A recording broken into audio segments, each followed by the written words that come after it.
Hi Vizag గుమగుమలు, చల్లని గోరు ముద్ద, అలాగే పెద్దల మాట సద్ది మూట అని చెప్పేవారు. మా అమ్మగారు ఆవిడ చేసిన వంటలు కానీ అవన్నీ నేను పక్క నుండి నేర్చుకునేవాడిని. ఆవిడ చేసిన వంటల్లో ఒక ఐటెం ఆవకాయ. అయితే ఆవిడ చేసినప్పుడు నేను పక్కన రాసుకునేవాను, కానీ ఇప్పుడు ఆవిడ లేరు. ఆ తీపి జ్ఞాపకాలు ఇప్పుడు ఆవిడ రూపంలో సేమ్ మా అమ్మగారు ఎలాగైతే ఆవకాయ చేసేవారో అలాగే చేశాను. చాలా బాగుంటుంది, మీరు చూడండి. ముందుగా ఆవకాయకి మనకు కావాల్సిన ఐటమ్స్, మనం ఫస్ట్ మామిడికాయని నీట్గా శుభ్రంగా క్లీన్ చేసుకోవాలి, పొడిగుడితో తుడుచుకోవాలి. అలాగే మామిడికాయ ముదర కాకుండా మరి లేత కాకుండా మీడియం సైజ్ ఉండాలి. ముదరకాయ పర్లేదు, ప్రాబ్లం లేదు, కానీ పండు ఉండకూడదు, పచ్చికాయలాగా ఉండాలి. దాన్ని బాగా శుభ్రం చేసుకొని కరెక్ట్గా కట్ చేస్తే 6 ముక్కలు అంతే, లేదా 8 ముక్కలు అలా ఉండాలన్నమాట చేసుకోవాలి. అలాగే కావాల్సిన ఐటమ్స్ మనకి కొంతమంది వేరుశనగ నూనె వేసుకుంటారు, కొంతమంది నువ్వుల నూనె వేసుకుంటారు. నేనైతే వేరుశనగ నూనె వేసుకున్నాను, గానుగ ఆడించిన నూనె, కావాల్సినంత ఆవపిండి, కొంతమంది కాశ్మీర్ కారపొడి వేసుకుంటారు, కొంతమంది మ్యాంగో కారపొడి వేసుకుంటారు. నేనైతే కాశ్మీర్ కారపొడి వాడాను. మనకు కావాల్సిన పచ్చికారం కారపొడి మార్కెట్లో దొరుకుతుంటుంది.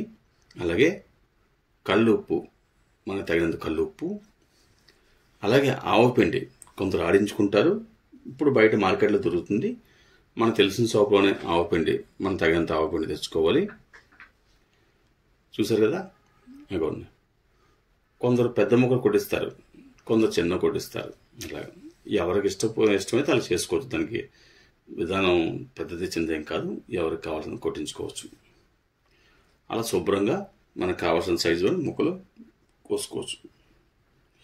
బయట మార్కెట్లో ఏం చేస్తారంటే వాడు పొడిగుడితో క్లీన్ చేయడు, వాడు కొట్టేసి ఇచ్చేస్తాడు ఇంతే.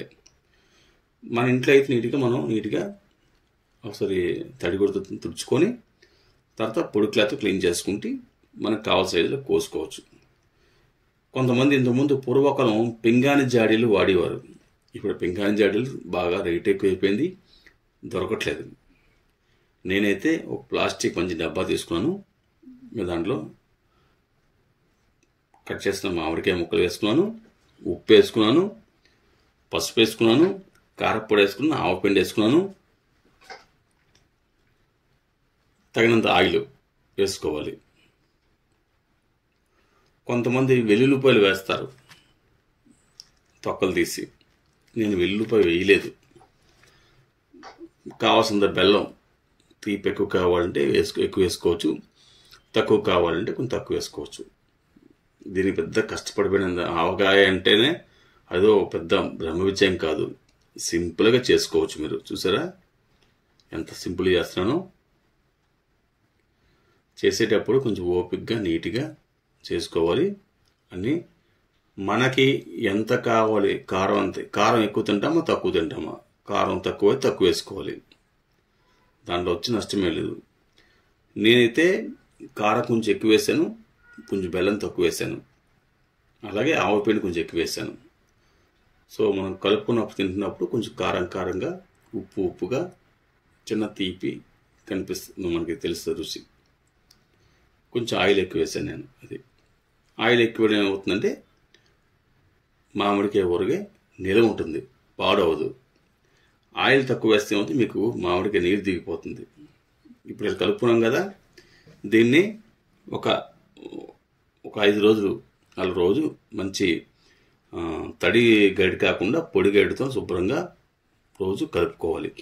ఉదయం ఒకసారి, సాయంత్రం ఒకసారి కలిపి జస్ట్ కింద మీద కలుపుకుంటే ఉప్పు కారం బాగా పడుతుంది. అలా శుభ్రం కలుపుకొని చక్కగా ఒక జాడీలు వేసుకోవచ్చు, లేదా గాజు బాటిల్ అయితే పెద్ద బాటిల్, గాజు సీసా దాంట్లో వేసుకోవచ్చు.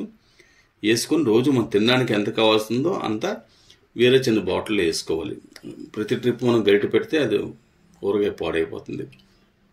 మా వీడియో నచ్చినట్లయితే సబ్స్క్రైబ్ చేయండి.